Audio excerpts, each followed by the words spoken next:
Hola, hermanas, ¿cómo están? Soy yo, Belén. Trolli, Bobby. Sí, nuevamente vengo acá esta vez de pijama para hablar de mormones. Sí, de nuevo. La verdad es que el video anterior me gustó muchísimo. Ya saben, si vieron ese video, que yo tengo una obsesión personal con los mormones. Por lo tanto, hay algunos temitas que nos quedaron en ese video que decidí, bueno, continuar. Y uno de ellos es FLDS, es decir, la Iglesia Fundamentalista de los Santos de los Últimos Días. Así que hoy nos vamos a adentrar a este mundo sectario de FLDS. Por cierto, feliz año, espero que lo hayan pasado excelente, que ninguno de sus familiares los haya traumado en la mesa navideña ni en la mesa de fin de año, que hayan empezado el 2026 en paz y tranquilos. Y bueno, continuemos. En principio creo que es importante, para entender a esta secta, hablar sobre la importancia de la poligamia para los mormones. Cuando los mormones empezaron su religión a principios del 1800, el amigo Joseph Smith, su profeta, había dicho que para que un hombre llegue al cielo, al paraíso, tenía que tener un mínimo de 3 esposas. Si tenías una esposa, 2 esposas, por más que la trates bien, por más de que seas un buen cristiano, de que sigas todas las reglas, no ibas a alcanzar el cielo. ¿Por qué es eso? Porque hay 3 niveles en el cielo, justamente. El nivel 1, bueno, es medio pete. El nivel 2 está un poquito mejor, pero el nivel 3 es el mejor de todos. En el nivel 3, el hombre que tenga 3 esposas puede llegar incluso a tener sus propios planetas y a ser un semidios. La mujer, bueno, sus esposas lo acompañan al hombre. Por supuesto, no van a ser nada importante ni interesante más que ser su esposa. Pero el hombre justamente se convertía en una especie de dios. Entonces, por supuesto que todos los creyentes buscaban llegar a este máximo nivel del cielo, como suele pasar en todas las religiones, todos quieren llegar al paraíso, y la única manera de conseguirlo era teniendo 3 esposas. ¿Qué pasa, no? Empiezan a haber familias polígamas dentro del mormonismo. Los principales lugares donde el mormonismo se profesaba era, bueno, en Estados Unidos, en, por ejemplo, Utah, Arizona. Pero un día, 100 años después, para principios de 1900, Estados Unidos dice, no, la poligamia es ilegal. Y en estos estados donde se profesaba el mormonismo, empiezan a perseguir a las familias polígamas, ¿no? Les dicen, bueno, la verdad, se te terminó la joda, se te terminó la jodita efectivamente, y empiezan a separar familias, ¿no? Obviamente la gente empieza a tratar de escapar, estas familias polígamas no querían ser separadas, y encima de todo eso, la iglesia mormona misma empieza a fingir demencia. Ellos empiezan a decir, la poligamia está mal, nosotros nunca recomendamos la poligamia, jamás en la vida dijimos que había que ser polígamos. ¿Por qué? Porque básicamente no se quiere poner el Estado en contra. Todas estas familias que quedan a la deriva dicen, ¿y ahora qué? Y deciden armarse su propia rama del mormonismo, que es justamente la iglesia fundamentalista de los santos de los últimos días. Vamos ahora a pasar muchísimos años después, estamos hablando, esto pasó en 1904, y vamos a saltar a los años 2000, 1990. El profeta del que vamos a hablar primero que nada de FL10 es Rulon Jeffs. Rulon, me mata el nombre Rulon a todo esto, me hace acordar a Rulo Verde de 100% Lucha. Bueno, tema aparte. Rulon Jeffs era el profeta, ¿no? Y la vida bajo el mandato de Rulon Jeffs era una vida bastante tranquila para la gente de FL10. El profeta es quien da las esposas, ¿no? A vos viene el profeta y te dice, bueno, me dice Dios, porque el profeta tiene conexión directa a Dios y todo lo que diga el profeta es palabra de Dios. Viene el profeta y te dice, decidí que vos te vas a casar con tu prima. ¿Y por qué es esto? Porque, bueno, llega un punto en las sectas, chicos, que todo el mundo empieza a cometer incesto, ¿no? Porque todos son primos en un punto, ¿no? Como que no hay manera de que no sean todos primos. Uy, qué chica tan linda. Oye, es mi prima. ¿Ah, sí? Sí, todos somos primos. Porque como están solamente con la gente que está dentro de la secta, y estamos en el año 2000, y la verdad es que es rarísimo que venga una persona y diga, ¿sabes qué? Hoy me voy a meter a una secta polígama. Y no sucede mucho. Entonces viene el Rulon y te dice, te vas a casar con tu prima, y después te vas a casar con tu prima tercera, y después te vas a casar con la amiga de tu prima. Y ahí tenés 3 esposas y te vas al cielo feliz. Obviamente la gente no estaba muy familiarizada con el mundo exterior. Todos vivían en una comunidad en Arizona, juntos. Nadie les daba mucha bola. Ellos no molestaban a nadie. Estaban tranqui. Imagínense que no iban al cine. Primero porque si tenés 3 esposas y 20 hijos, complicado ir al cine, como que es todo medio un rebondi, moverlos a todos, ocupás todo el cine, aparte re cara la entrada, la comida, entre todo, imagínate. Pero bueno, tenían cosas del mundo exterior igual, porque por ejemplo podían leer libros del mundo exterior, podían escuchar música del mundo exterior, festejaban el 4 de julio, eran patriotas, etcétera, etcétera. Tenían fiestas, las mujeres podían vestirse con la ropa que quisieran siempre y cuando estén cubiertas. Es decir, las mujeres se podían poner una camisa y un jean y unas botas. Tampoco se imaginen las botas de caña alta con taco, no.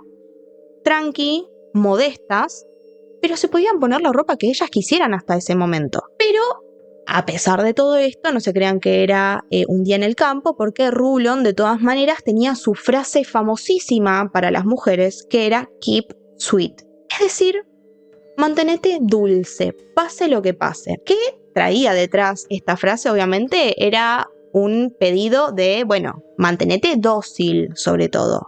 Decía a todo que sí, obedécele a tu marido y obedécele a los hombres, ¿no? Entonces, por supuesto que al ser una secta, porque no es una religión, es una secta, donde el profeta anda repartiendo mujeres, las mujeres no tienen otra que decir a todo que sí, casarse con el tipo que las manden a casarse, tener hijos y no dar opinión al respecto. Ellas eran la moneda de cambio, básicamente. Porque así como un hombre sin 3 esposas no vale nada, una mujer sin esposo tampoco vale nada. Porque la mujer solo va al cielo si tiene marido y va a ir al nivel del cielo que le toque, depende cuántas esposas tenga su marido. Entonces, si su marido tiene solamente a ella como esposa, bueno, va a ir al nivel 1, ¿no? Si tiene 3 esposas, bueno, listo, se va a el nivel máximo del cielo, que a todo esto, este nivel máximo tiene un nombre y se llama Zion. Z-I-O-N. Bueno, esta es la vida un poco bajo Rulon. ¿Qué pasa con Rulon? Rulon tenía como más de 65 esposas para el año 2002. Su esposa más joven tenía 19 años, cuando él tenía 85. Sí, así como escuchaste. 19 y 85 esa chica pobrecita, y eran varias las chicas jóvenes. ¿Y qué pasa? Así como tiene 65 esposas, tenía también más de 60 hijos. Él era cercano a algunos de sus hijos, no a todos, porque con tantos pibes te imaginas que ni siquiera debía conocer a algunos. Pero había algunos con los que era muy cercano. Y uno de esos hijos era Warren Jeffs. Warren era considerado especial por su padre porque casi se muere al nacimiento, ¿no? Su madre siempre decía que uno de los líderes de la secta se le había acercado a ella y le había dicho que Warren iba a sobrevivir y que iba a ser alguien muy especial. Y ella siempre andaba por todos lados diciendo no, porque a mi Warren es especial, porque mi Warren casi se petit suisse al nacimiento y sobrevivió y qué sé yo. Y la madre de Warren siempre lo incitó mucho a él de niño y de joven a que sea muy cercano a su padre, a que esté todo el tiempo alrededor de él. Y así fue como Rulon llegó a tenerle un aprecio particularmente especial a Warren. De hecho, cuando Warren crece, lo hace director de la escuela. Ya en ese momento pudimos ver algunas cositas, ¿no? Algunas características de Warren cuando se vuelve director de la escuela, como por ejemplo el hecho de que baneó todos los libros que no tuvieran que ver con la iglesia. Es decir, En la biblioteca había unas enciclopedias afuera. Había unos libros de Nancy Drew, que es como así de una novelita para niñas, niños, de misterio, afuera. Todo lo que no tenga que ver con una enseñanza directa de Eiffel 10, afuera. Él no quería que sepan absolutamente nada de cómo era la vida por fuera de la comunidad. ¿Y qué pasa? En el año 2002, Rulon sufre de un ACV. Cuando Rulon sufre este ACV, Warren empieza como a alejarlo de todos, ¿no? Él dice, bueno, yo a partir de ahora me voy a hacer cargo de mi padre. Y empieza a decir él quién podía visitarlo, quién no, a hablar como si Rulon le estuviera hablando a él y hablar en nombre de su padre. Que recuerden que hablar en nombre de su padre era hablar en nombre de Dios, porque el profeta, lo que diga el profeta es palabra de Dios. Entonces, bueno, de repente empiezan a ver que Warren está queriendo tomar el poder, básicamente. Cuando muere Rulon, ese mismo año, primero que todos quedaron tipo, ¿qué es lo que está pasando acá? ¿Por qué? Porque a todos les habían dicho todo este tiempo que Rulon iba a ser el último profeta. Que Rulon iba a ser el último profeta antes del fin del mundo. Los mormones, y Eiffel 10 particularmente, estaban todo el tiempo esperando el fin del mundo. Supuestamente iban a caer bolas de fuego del cielo y la tierra se iba a elevar por debajo de aquellos que hayan sido buenos mormones, buenos fundamentalistas, y ellos iban a ser salvados. Y iban a repoblar la tierra con los buenos, básicamente, ¿no? ¿Y qué pasa? La gente empieza a decir que esto era una mentira, ¿ahora qué va a pasar? En realidad no empieza a decir que era una mentira porque son gente que tiene la cabeza, el cerebrito lavado, pero empieza a decir, bueno, y ahora, si no era real o Rulon nos ha dejado antes de que venga el fin del mundo, ¿qué va a pasar? Y Warren, muy inteligente, buscando la manera de convertirse él en el próximo profeta, empieza a decir que él es su padre. Empieza a hablar como que él es básicamente la reencarnación de su padre, como si su padre se lo hubiera metido adentro y empieza a decir, yo soy mi padre. No solo eso, sino que él agarra el poder sin pedirlo, directamente dice, yo soy el siguiente profeta, y empieza a casarse con las esposas de su padre, es decir, empieza a casarse con sus madres, con las mujeres que hasta hace 2 días antes de que muera el padre le decía, no sé, Madre Teresa, Madre María, y empieza a casarse con esas mujeres que habían estado con su papá. Rancio, mal. Y empieza a pedirle a esas mujeres que ellas den testimonio de que tuvieron sueños de que él es el próximo profeta. La gente estaba tipo, ¿qué carajos está pasando? Porque aparte de todo esto, Warren, al empezar a tomar el poder, empieza a dar las misas, ¿no? Y a las profecías. Y no era nada que ver a Rulon. Rulon obviamente hablaba de el apocalipsis, etc., pero tenía más una visión y una manera de mandar que era como, bueno, gente, vamos a hacer esto porque esto es lo que quiere Dios y así vamos a ser buenos y felices para toda la vida. En cambio viene Warren y te empieza a decir, bueno, tuve una visión anoche de que va a correr sangre por los ríos de Utah y va a ser la sangre tuya, de tu hijo, de tu abuelita, de tu hermano, y que nadie se va a salvar acá excepto los que yo diga, y que va a venir una purga. O sea, empieza a ser como muy oscuro todo. Una vez que Warren había asegurado su poder, porque nadie se le animó a decir, che, este está demente, mucha gente lo pensaba. Gente que ya no está más en la secta hoy en día han dado testimonios diciendo, yo la verdad que cuando Warren subió al poder dije, este chabón está loco. Y eso que tenía el cerebro lavado, así que imagínate lo loco que estaba para que ellos se den cuenta.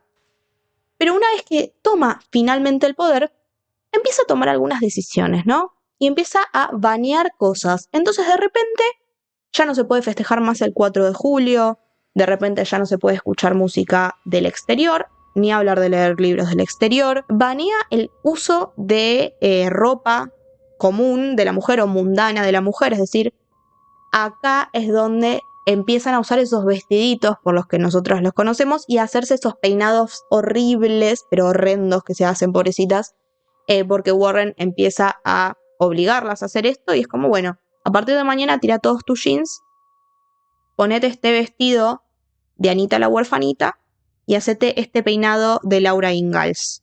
Y las mujeres lo empiezan a hacer. Aparte de eso baneó la palabra diversión. Sí, así como escuchaste. No se podía divertir la gente, ni podía siquiera mencionar la palabra diversión.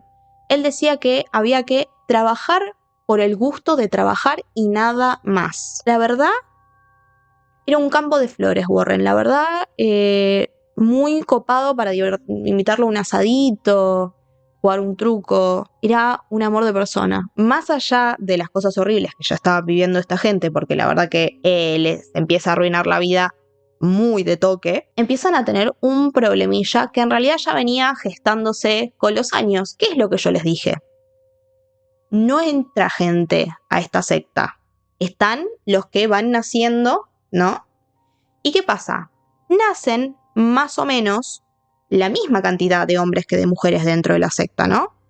Y a medida que van creciendo, más allá de que son todos primos, que eso ya no les importaba porque no les temblaba el pulso para casarse con sus primos y sus primas, directamente se están quedando sin mujeres. Ya no hay suficientes mujeres para que cada hombre tenga 3. Hay 7 mujeres en el mundo para cada hombre, pero esta noche para perrear escoge una. No hay suficientes mujeres para que cada hombre tenga 3. Entonces, Warren dice, no se preocupen, yo voy a resolver. Y empieza a echar a los jóvenes y a casar a las menores. ¿A qué voy con esto? A los varoncitos de 13 a 20 años, por cualquier cosa, los echaba de la iglesia. Te veía jugando al fútbol, echado, porque no hay que divertirse. Te veía mirando a una chica de reojo, echado por lujurioso. ¿Y qué pasa? Estos chicos habían nacido en esta iglesia, lo único que conocían era esta iglesia, estaban en el medio de Arizona, en el desierto, y el problemón es que los echaba al medio del desierto y los chicos quedaban en la calle. ¿Para qué? Para tener menos competencia con las esposas. Y a su vez, no menos grave, empieza a casar menores de edad. Acá yo quiero, que eran mujeres, por supuesto, porque los hombres se casaban todos mayores. Yo quiero aclarar una cosa, que es que no era la primera vez que pasaba esto en el FEL 10, pero con Warren en la cabeza empieza a aumentar de manera pero estratosférica. Chicas de 13, 14, 15 años casándose con tipos de 30 y pico de años. Y acá la gente de los alrededores del pueblo donde vivía FEL 10 medio que empieza a ver cosas raras. Ya eran bichos raros, pero imagínate cuando de repente aparecieron con esos vestidos, con esos peinados, con las 3 esposas de la mano y una tenía pinta de tener 13 años. Obviamente la gente empezó a cuchichear y termina pasando el primer clavo en el cajón de FEL 10, que es el escape de una de las menores que había sido casada de la iglesia. Una chica de 16 años que había sido casada con un policía de 32, creo, y que había terminado embarazada, se escapa de la secta y la encuentra un periodista que había de la zona, que había estado bastante interesado en FEL 10 y que venía investigando. Y así, esta chica logra denunciar a su marido por haberse casado con ella siendo menor. Entonces, este policía va a juicio y efectivamente lo mandan a la cárcel por award de menores, vamos a decir, por, cuestiones de YouTube de nuevo. Entonces, por primera vez tenemos un caso donde una persona de FEL 10 va a la cárcel por award de menores. Warren, cuando ve esta situación, dice, es cuestión de tiempo para que me vengan a buscar a mí, obviamente, porque yo estoy haciendo lo mismo y de hecho yo soy quien está organizando estos casamientos.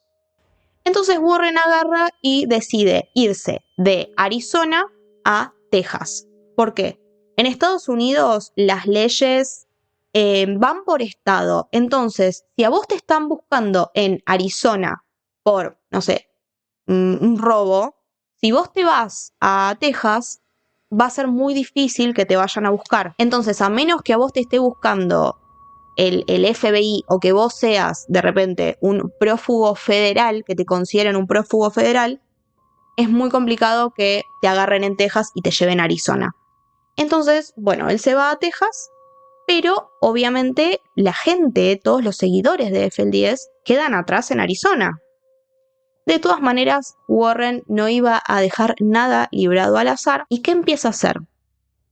Empieza a poner cámaras en todos lados de la ciudad, o sea, en cada rincón de la ciudad, al punto de que pone cámaras en la misa que hacían zoom en las personas al momento de decir amén para ver quién decía amén y quién no. Esto fue muy fácil para Warren porque FL10 y por lo tanto Warren y antes su padre Rulon eran dueños de esa ciudad, pero dueños de verdad. Eran dueños de las propiedades porque la gente compraba las casas y le daba el título de propiedad así a la iglesia. Dueños de los negocios, dueños del cuartel de policía. O sea, los policías que estaban en esa zona eran todos elegidos por Warren. Del cuartel de bomberos, o sea, no había nada en esa ciudad que no fuera de Warren. Y él podía hacer lo que se le cantara. Al poner esas cámaras y vigilar todo, la gente empieza a sentir que Warren es como Dios, incluso más, porque es omnipresente. Aunque él no esté ahí, no te vas a librar ni loco de que él se entere de absolutamente todo lo que haces. Warren se queda un tiempito en Texas y en un momento logra volver a escabullirse a Arizona y da una misa. En esa misa, Warren empieza a señalar hombres y señala a aproximadamente 20 hombres de la secta. Y dice, ustedes son pecadores, no valen nada, no los queremos más en la iglesia y por lo tanto están siendo expulsados en este mismo momento de FL10. ¿Quiénes eran estos hombres? Eran tipos bastante poderosos dentro de la iglesia, tipos que tenían mucha plata, que tenían buenos negocios, que tenían fábricas, negocios agricultores, empresas de construcción. Hombres que habían sido, sobre todo, instruidos fuera de FL10, ¿no? Recordemos que con Rulon vos podías leer libros de las afueras e incluso los hombres podían ir a la universidad y recibirse, cosa que bajo el mandato de Warren era impensado porque solamente podías aprender sobre las normas de FL10 y las creencias de FL10.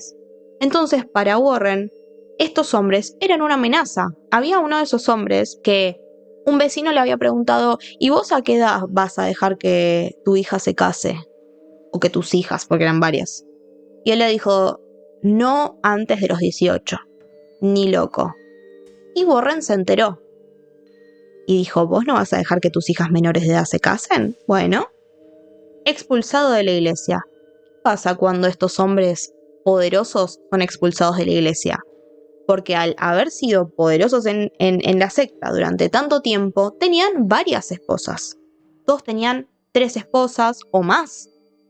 Entonces, Warren dice, sus esposas van a ser reasignadas, así como sus hijos. Entonces, si vos tenés 3 esposas, una esposa tuya va a ir con este otro, otra esposa tuya va a ir con este otro, y otra esposa tuya con este otro. Y tus hijos ya no van a ser más tus hijos, van a ser los hijos de los nuevos maridos de tus esposas. No importa que estés casado hace 15 años con esta mina, ahora está casada a partir de hoy con este otro tipo, que me cae mejor que vos porque él me chupa el culo todo el tiempo. La verdad, es un tipo que del momento cero se notó que estaba, pero demente de poder. Demente de poder. Me hace acordar mucho a cierto presidente que usa 17 camperas. Pero bueno, ese comentario lo entenderán mis compatriotas argentinos. Y si te cae mal, bueno, sacá este video y anda a mirar otra cosa. En fin, imagínense que la gente cada vez la estaba pasando más como el orto, todos tenían miedo, todos sentían que la vida en FL10 ya no era la misma, que ya no estaba esa sensación de todos somos familia y nos vamos a ir con Dios y vamos a ser felices. Ahora era más bien un hace lo que Warren te dice paso por paso cada segundo de tu vida o te va a arruinar la vida básicamente. Incluso más de lo que ya está arruinada. Y Warren no era ningún boludo, entonces él dijo, bueno, yo tengo que darles algo de esperanza, algo bueno tengo que darles porque si no, la gente se va a volver loca.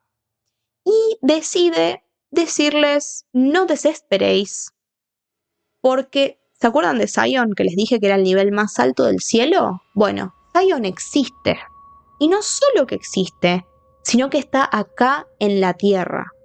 Y a los que sean buenos y fieles conmigo, yo los voy a llevar ahí. Básicamente, Warren, desde que se había ido a Texas, que después, obviamente, después de echar esos 20 de Arizona, se volvió a Texas, estaba construyendo un rancho, el rancho Zion, otra mini ciudad donde vivieran la gente de FL10, pero él le dijo a la gente que ese lugar era el nivel más alto del cielo, era el paraíso donde todos sus problemas se iban a borrar y todos iban a ser felices.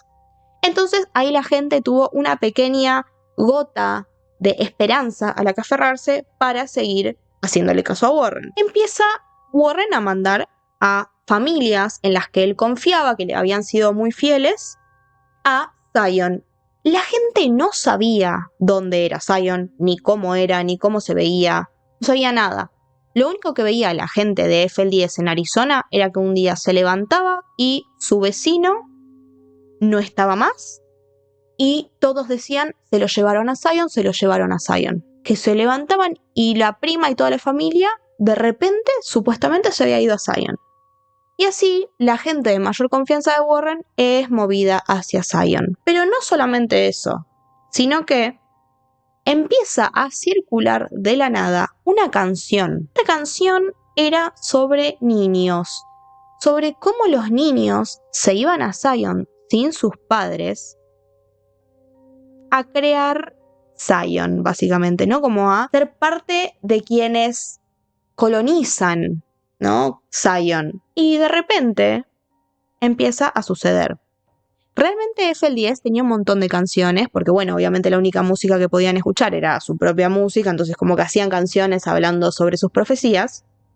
Y esta no fue para nada diferente. La profecía se cumplió y de repente las madres se levantaban en la mañana y veían que sus hijitos no estaban más en su casa. Iban y le preguntaban al marido, ¿dónde están los nenes? ¿Salieron a jugar? ¿Salieron a comprar el pan? No. Se los llevó el profeta a Zion. O sea, este caso a mí me vuelve loca porque chabón de 40 y pico de años va a tu casa, agarra a tus hijos y se los lleva de Arizona a Texas. Y nadie decía nada. Eso en mi barrio se llama secuestro. Pero allá era, bueno, no sé, que tus hijos habían conseguido el mayor honor de ir al cielo, en la tierra, en Texas. Muchas mamás estaban odiadas con esto, estaban muy angustiadas, las pasaban súper mal. Los padres, muchos de ellos, fingían demencia y decían, bueno, hay que hacerle caso al profeta. El profeta dice que el Timmy se tiene que ir a Zion, va a ir a Zion, flaca, o sea, no molestes. Y así fue como madres no vieron a sus hijos durante años.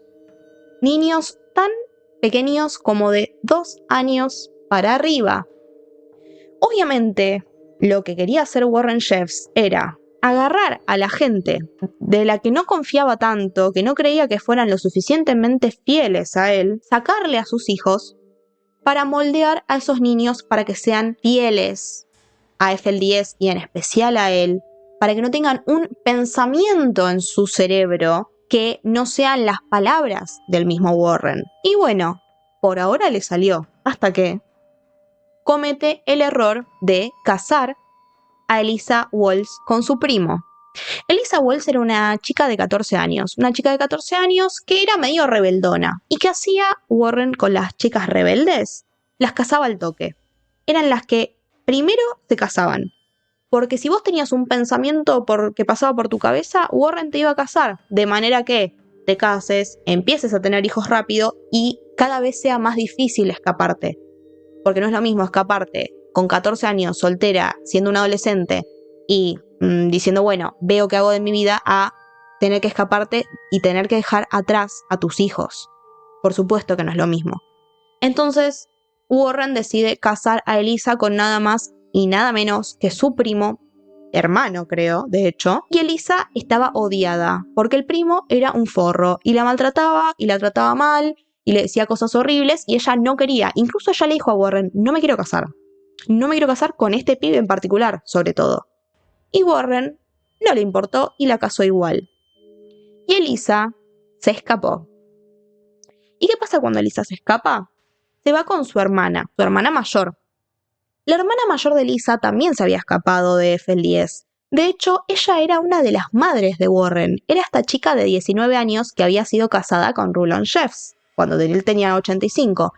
Cuando Rulon muere, Warren le dice a la hermana de Elisa, ¿sabes qué?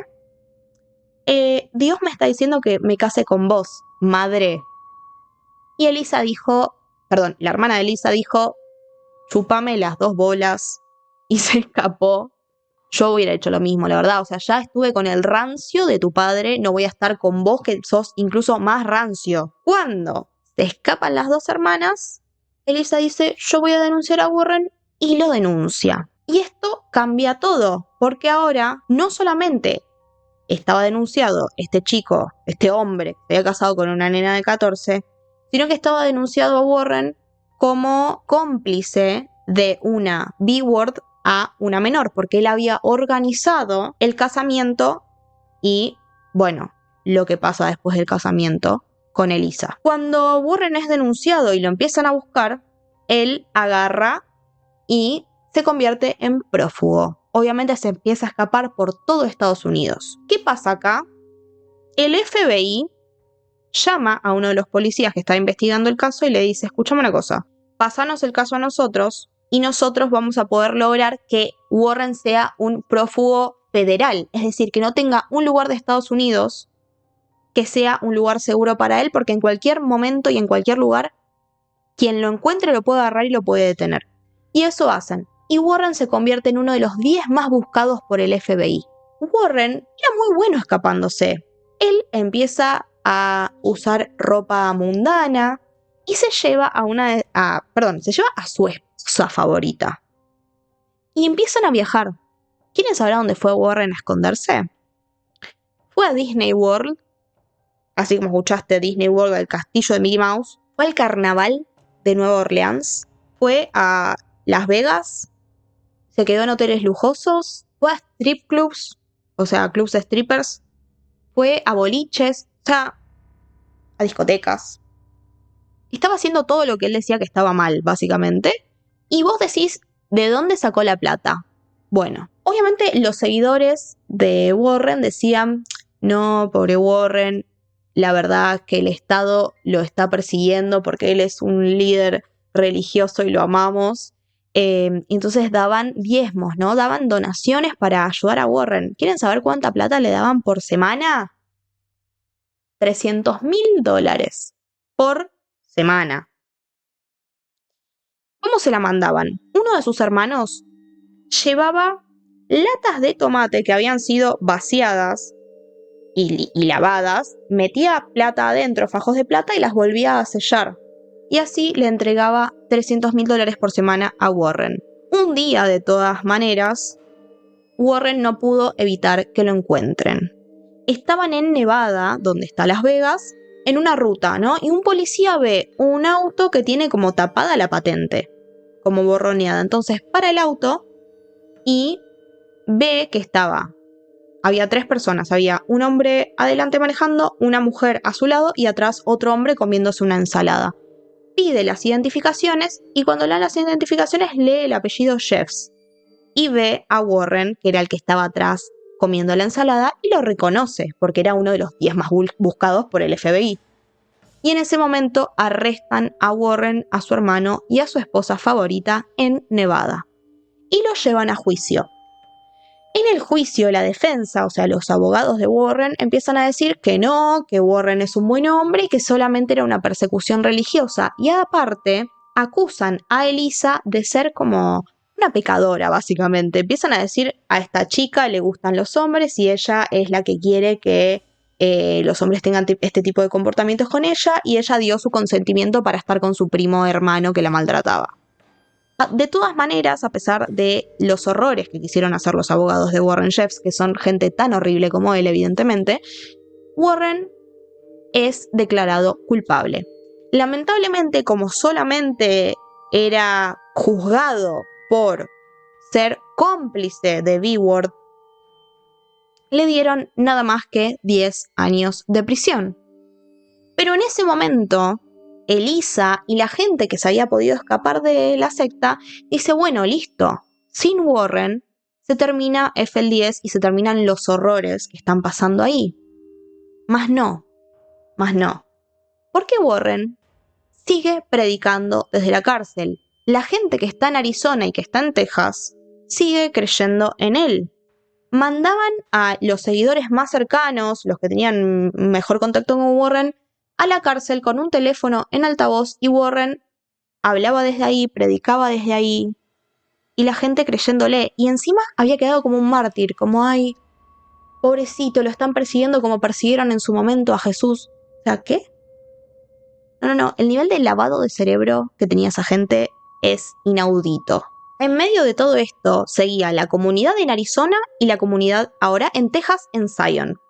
Un día, en Texas, llega un llamado a servicios sociales infantiles y dicen, hola, soy una chica de 16 años, estoy en el rancho Zion de FL10, estoy embarazada y me está maltratando.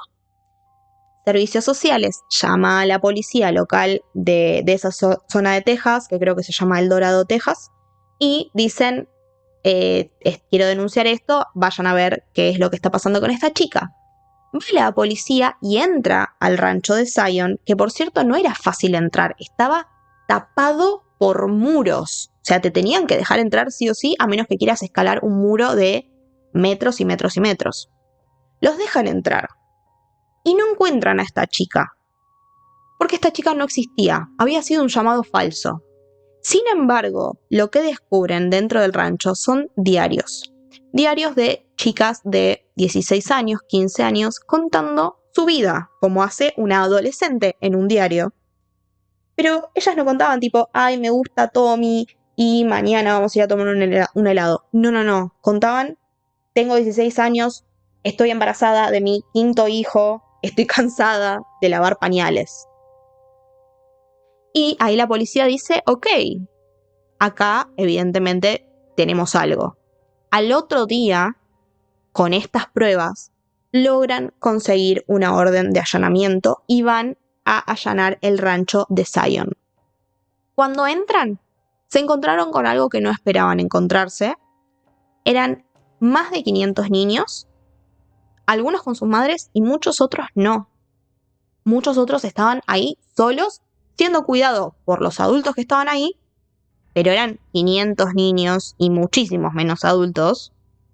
Así que empiezan a traer buses escolares, todo lo que podían encontrar, buses escolares, buses médicos, etcétera, para llevarse a los niños de ahí y llevarlos como a refugios tipo de homeless. Bueno, los llevan ahí a los niños con las madres.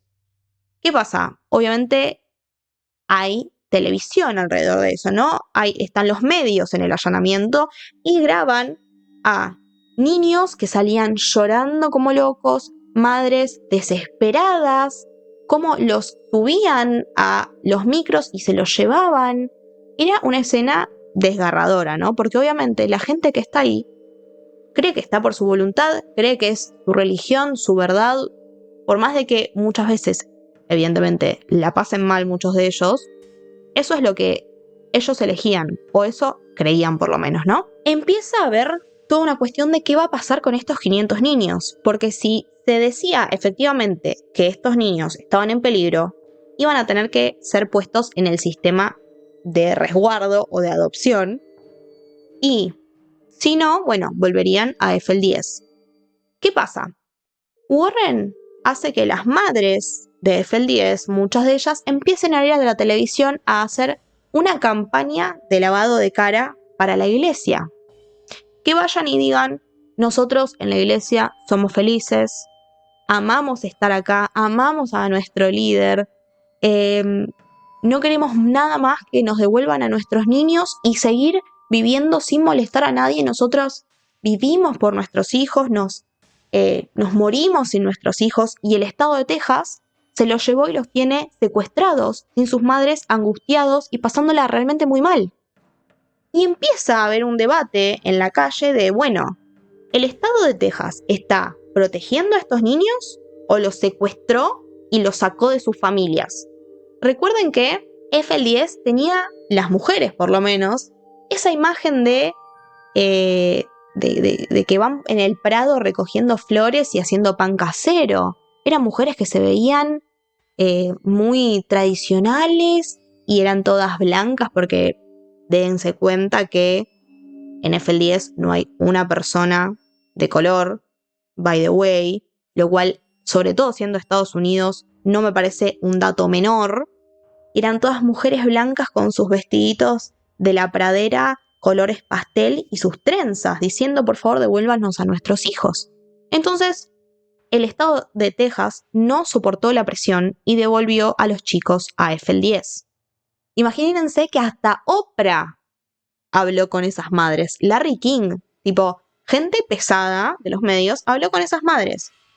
Hay algo acá que a mí me interesó mucho, y fue que la pregunta de los medios, inevitable, era: ¿están casando menores, chicas menores de edad, con mayores?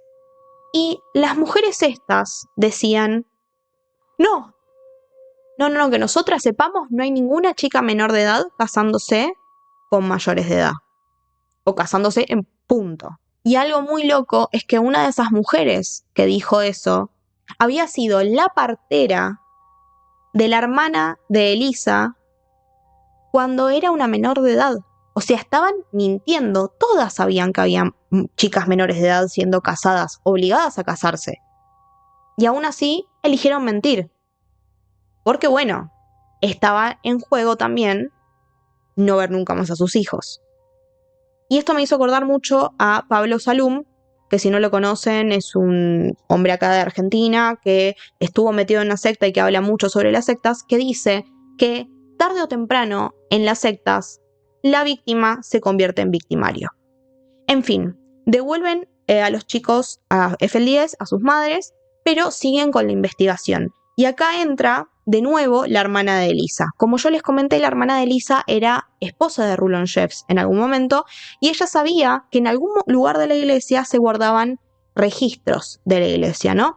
Entonces dice: si encontramos los registros, vamos a poder encontrar todas las pruebas. Y la policía le dice: bueno, venite de Arizona a Texas y ayúdanos a buscarlos. Un día, la policía logra entrar al rancho de Zion de nuevo. Y especialmente logra entrar a la iglesia del rancho. Cuando entran ahí, lo primero que ven en el cuarto piso, que es el más alto de todos, es una habitación enorme, pero que es de pies a cabeza, o sea, de techo a piso, enteramente blanca, y lo único que tiene es una cama en el medio. Es lo único que hay en ese piso. Y por el otro lado, que nos interese, está en el sótano una bóveda. Entonces dicen: bueno, vamos a romper esta bóveda. Se pasaron horas rompiendo la bóveda hasta que finalmente lograron abrirla. Y cuando logran abrirla, encuentran todas las pruebas. Básicamente había papeles de los casamientos de las chicas menores, fotos de las chicas menores embarazadas, casándose con sus hijos, y grabaciones de lo que Warren llamaba las sesiones sagradas. Las sesiones sagradas eran orgías, básicamente. Eran sesiones donde estaba Warren con sus esposas, que por cierto eran también más de 60 esposas, entre las cuales había menores de edad, siendo la menor de todas una chiquita de 12 años, coercionándolas para que hagan cosas entre sí y enseñándoles cómo hacer ciertas cosas que obviamente no voy a mencionar porque es absolutamente morboso. Pero bueno, la policía encontró todas las pruebas necesarias para llevar a Warren a juicio. Nuevamente, Warren tuvo otro juicio, siendo que ya estaba encarcelado por solo 10 años, y esta vez se pudo comprobar que Warren se casó con 24 menores de edad, que arregló el casamiento de más de 60 menores de edad con otros hombres mayores, y le dieron más de 120 años de prisión. Y ahora vos decís, bueno, seguramente ya no existe FL10. Lamentablemente no puedo decir eso porque Warren sigue manejando FL10 desde la cárcel y sigue teniendo seguidores. ¿Cómo? Realmente no lo entiendo, pero sigue sucediendo porque la gente tiene la mente completamente lavada. Así que bueno, esta es la historia de FL10. Espero que les haya gustado. La verdad es que es algo que a mí me interesa muchísimo desde que soy bastante chica que sigo esta historia. Así que creo que el próximo video va a ser sobre Ruby Frankie, que también tiene una ligación ahí con los mormones porque ella era mormona. Les cuento más en el próximo video. Si llegaron hasta acá, pongan las manitos así, tipo rezando. Y nada, les agradezco mucho por estar acá nuevamente, por seguir escuchándome. Como les digo, siempre quiero crear una comunidad a la que le interese tanto estos temas como a mí. Así que pasáselo a tu amiga que también le gustan los temas religiosos, que también le gusta el chismecito religioso y el chisme en general, porque vamos a seguir hablando y te agradezco un montón por llegar hasta acá. Te mando un beso grande.